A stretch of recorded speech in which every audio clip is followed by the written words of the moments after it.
Arjun Pandey from Prayagraj.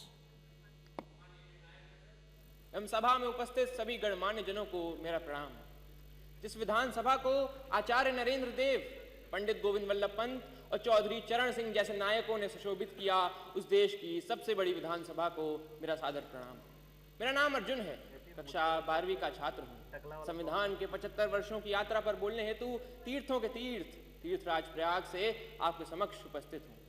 University of Chicago के professor Tom Ginsberg ने 1789 के बाद लिखे गए 190 संविधानों का अध्ययन किया और पाया कि इन संविधानों का औसत जीवन मात्र 17 वर्ष है। परंतु भारत का संविधान भारत के उत्कृष्ट मानवीय उपादानों का प्रतिनिधित्व करते हुए 75 वर्षों बाद भी आज दृढ़ता के साथ विद्यमान है। यह इसलिए भी क्योंकि भारत का संविधान मात्र 2 वर्ष 11 महीनों के विमर्श से तैयार हुआ एक दस्तावेज नहीं, अपितु 200 वर्षों की सतत साधना से परिणित नवनीत है। ये यात्रा एक राष्ट्र के रूप में हमारी आत्मा का, हमारी सामूहिकता का उत्सव है। प्रसिद्ध जर्मन दार्शनिक इमैनुअल कांट ने अपनी पुस्तक क्रिटिक ऑफ प्रैक्टिकल रीजन में लिखा था कि constitution to be just must achieve the highest level of possible freedom for human individuals. Kant किसी वैचारिकता को अपनी समस्त समग्रता में समेटने का काम संविधान ने किया और एक समावेशी लोकतंत्र संजोया। भारत का संविधान सिर्फ इसलिए बड़ा नहीं है क्योंकि इसमें 1.5 लाख शब्द हैं, अपितु इसलिए भी क्योंकि इसके पृष्ठों से महात्मा गांधी के हिंद स्वराज, भगत सिंह के क्रांति, अंबेडकर के सामाजिक न्याय और नेताजी बोस के संप्रभु और सशक्त भारत की आकांक्षाएं भी परिलक्षित होती हैं। संविधान की यात्रा सरल नहीं रही है।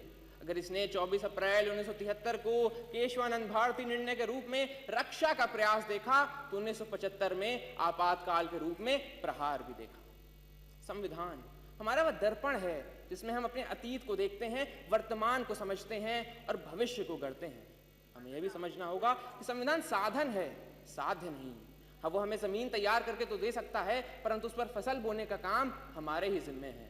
ऐसे में हमें समझना होगा कि हमें एक ऐसे राष्ट्र का निर्माण करना है जिसके 6 स्तंभ हों: समता, समृद्धि, समन्वय, संस्कृति, सेवा और समर्पण। एक ऐसा भारत जहां हर व्यक्ति कह सके मैं भारत हूं और भारत मुझ में।